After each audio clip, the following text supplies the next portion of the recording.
শিক্ষকদের কত কথা বলি, তখন মনে পড়ে আমাদের শিক্ষকদেরকে।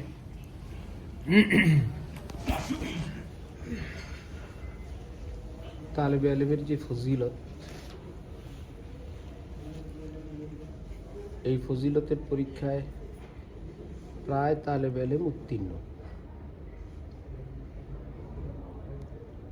কোরআন হাদিসের ভাষায় তালেবে আলেম যাকে বলে, সেই তালেবে আলেম এর পরীক্ষায় তারা উত্তীর্ণ হলে ফাজাইল যেটা হাদিসে বর্ণিত, এটা তাদের জন্য প্রযোজ্য। ওই ফজিলতের অধিকারী এই তালেবে আলেম বলে। পাশাপাশি আলেম এর পরীক্ষায় আমরা প্রায় 99% ফেল। শতকরা 99 জনে আলেমের ওই পরীক্ষায় আমরা উত্তীর্ণ না। তাহলে উত্তীর্ণ না হলে তো আলেমের ফজিলতের ধান্দা চিন্তা করে এটা আমাদের জন্য না, বরং আমাদের জন্য আবার আমলবিহীন, এখলাসবিহীন এলেমওয়ালাদের জন্য যে ওয়াঈদ, ধমক, আমরা সেটার উপযুক্ত। কিন্তু চেয়ারে বসে আছি আলেমের, ভিতরে ভিতরে আলেম না আসামি। শাসন করছি কার?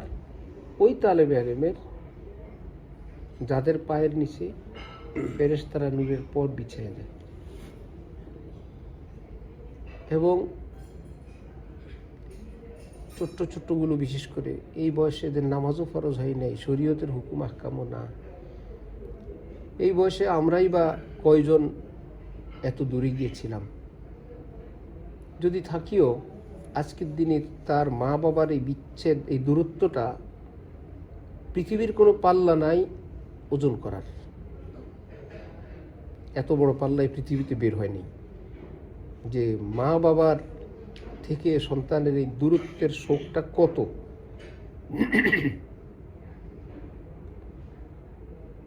হুমায়ুন মাদ্রাসায় পড়ে, দিনভর সে থাকে, বিকালে একটু আসলে খেলায়।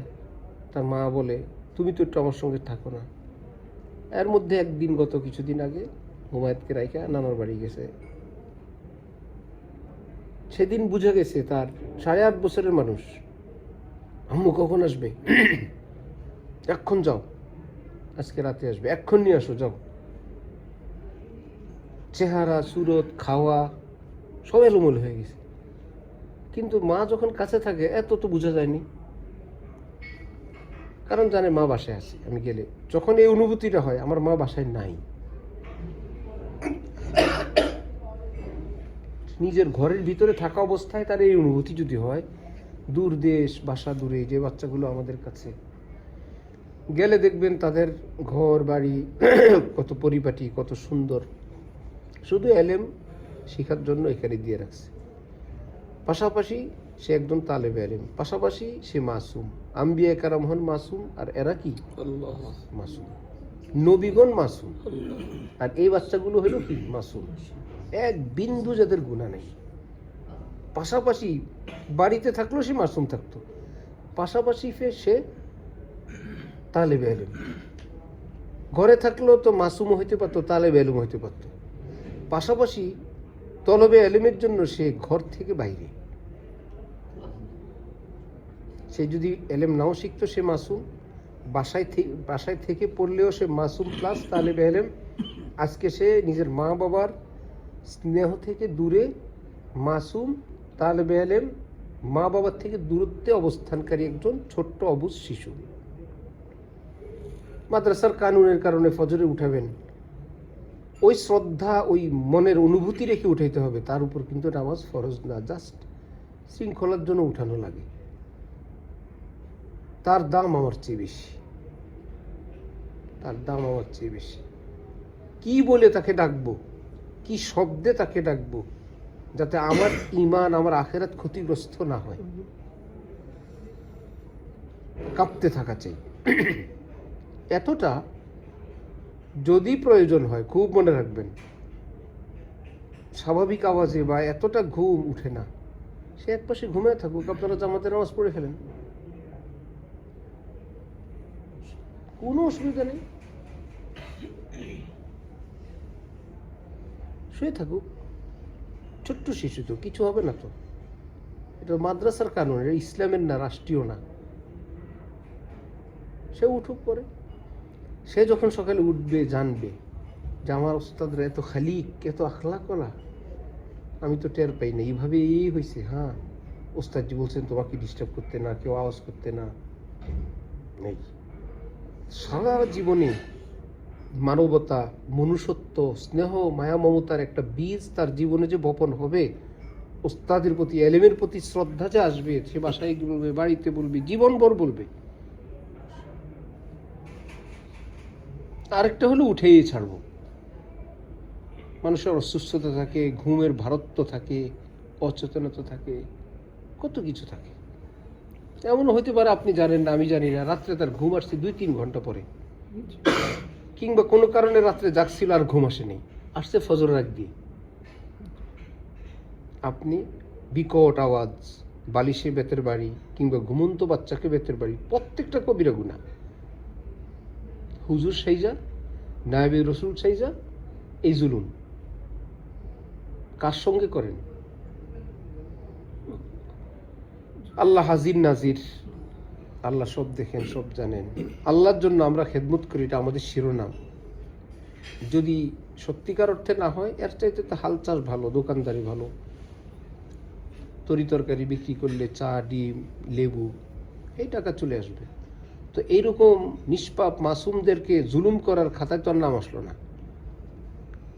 কারণ মুআল্লিমে দ্বীন হিসাবে যেই পরীক্ষায় উত্তীর্ণ আমি, সেটা হই নাই, আর আমার মধ্যে সেই চরিত্র নেই।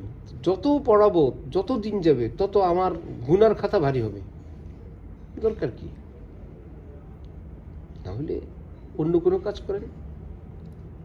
আর যদি হয় না, কমতি আছে, আমি ঠিক করবো, আমি এখানেই থাকবো, আমাকে আমি শুধরাবো, চোখের পানি দিয়ে আল্লাহর কাছে প্রতিদিন 2 রাকাত উঠেন, ভোর রাতে এক পাশে হালকা লাইট জ্বালায় দেন, মিঠা আওয়াজে, ভদ্র আওয়াজে, ভীষণ মায়া মমতা ভরা কণ্ঠে তাদেরকে একটু ডাক দিয়ে উজু করে এসে 2 রাকাত পড়েন। একদিকে লাইট জ্বলছে, আরেকদিকে ওস্তাদের হালকা আওয়াজ, 2 রাকাত পড়লেন। এর মধ্যে 2-4 জন উঠবে, একে অপরকে বলবে, ওস্তাদজি উঠে গেছেন, ওস্তাদজির নামাজ শেষ, দোয়া শেষ। এর মধ্যে 2-1 জন পড়বে, এদের পরের আওয়াজ আবার বাকি কয়েকজন উঠবে। এবার এরাই ঘুমাইতে চিন্তা করবে, কালকে রাত্রে আমি উঠতে, আমার ওস্তাদজি বসে গেছেন, আমি শরম পাইছি, আজকে আগে আগে ঘুমাই পড়ি। একজন আরেকজনকে বলবে, আপনি আমাকে ডাক দিবেন। সম্মানের সঙ্গে সে বড় হবে এবং আখলাকের সঙ্গে বড় হবে। আরেকটা হলো, আপনি একটা কিছু বললেন, আঘাত করলেন, সে আপনার দিকে তাকায় থাকলো, যে এত নিষ্ঠুরতা করতে পারলেন। আমার মাথাটা ঘুরায়, আমার শরীর কাঁপছে, বুকটা ধরফর করতেছে।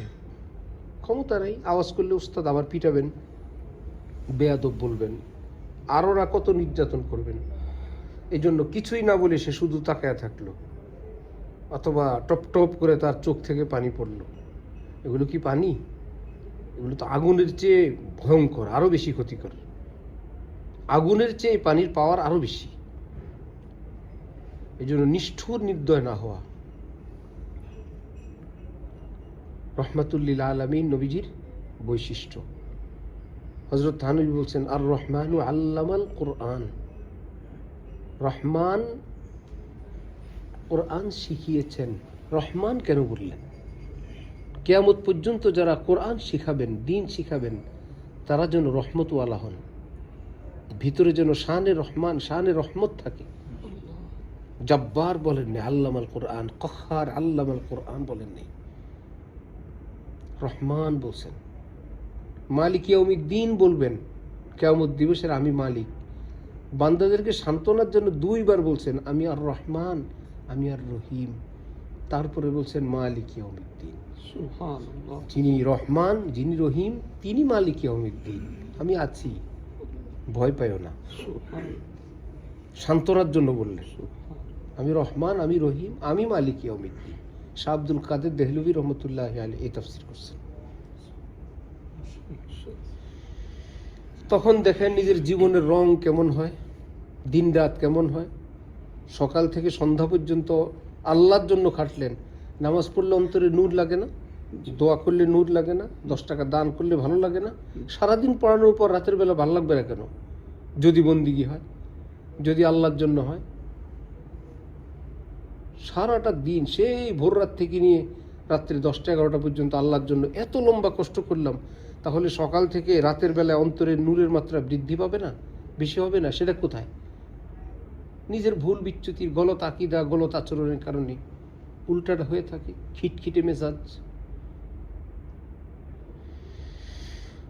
এবং সবটার উদ্দেশ্য আল্লাহ পাকের রাজি এবং খুশি। হঠাৎ ডাক আসবে এমন না যে বুড়ো হব, ভালো হব, ফেরেশতা হইয়া কবরে যাব। কত শিক্ষক, কত জোয়ান আমাদের মতো মানুষ চলে যাচ্ছে, ওইটাও ফিকিরে রাখা, সব গুছায় গাছায় রাখা। সব দেখবেন খেদমতো ভালো লাগবে, ডাইল ভাতও ভালো লাগবে, বাচ্চাদের দুষ্টামি করার পরেও শ্রদ্ধা লাগবে। এক জীবনের রঙই ভিন্ন হবে। ये कौन आया कि धीमी पड़ गई लो समय महफिल की पतंगों की आवाज़ उड़ने लगी चिंगारिया दिल की। মন জগতে কি আসন গ্রহণ করলেন যার আগমনে এই পৃথিবীর চন্দ্র তারকারা আমার কাছে অন্ধকার অন্ধকার মনে হয়। চাঁদের বানানে বলা আল্লাহ যখন কারো অন্তরে আসেন, চাঁদ তো তখন এমনই মনে হয়। আল্লাহকে পেয়ে গেছে, চাঁদের আলো তার কাছে কি? আল্লাহ নূর তাদাল্লির সামনে সে দেখে এটা কোনো আলো, কেমন কেমন জানি লাগে। আল্লাহ আমাদেরকে তৌফিক দেন, तमाम ওলামাদেরকে তৌফিক দেন, বাচ্চাদেরকে, তোলাবাদেরকে আল্লাহ কবুল করেন। ওয়া আখির দাওয়ানা আলহামদুলিল্লাহি রাব্বিল আলামিন।